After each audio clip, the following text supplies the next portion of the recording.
This is the new pocket drone from Insta360, the real competitor of the DJI Neo 2. It's been quite a while since we last spoke about Antigravity, Insta360's new drone company that has been making drones for a little over a year now.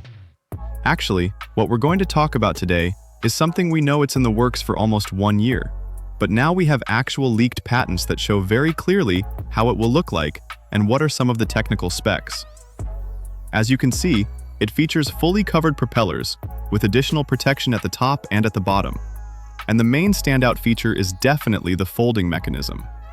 The DJI Neo, as we all know, has a rigid frame, that while it makes the drone more durable, especially for FPV flying, it isn't very convenient when you have to carry it around. This design solves that problem by introducing a center hinge. Now the two propellers on each side to fold down, just like the drones from Hover Air. The drone will very likely weigh less than 200 grams, and according to the latest reports shared by the new camera, there's a chance it might even have 360-degree video recording. And that's surely the most interesting part about this drone.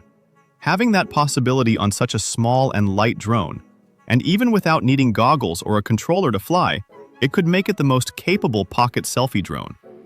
But at the same time, there's also a chance it might be a traditional camera drone like the Neo 2, with a 1 or 2 axis gimbal up front and a 4K sensor.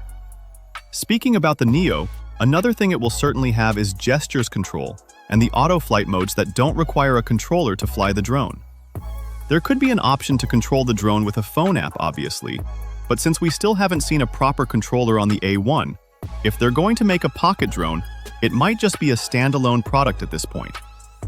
Finally, let's talk about the release date. According to the new camera, we could see it coming between the end of this year and the first quarter of 2027.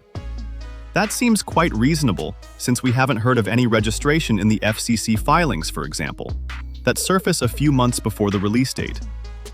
Make sure you're subscribed to not miss any new update through the channel's posts, and drop a like if this video was helpful.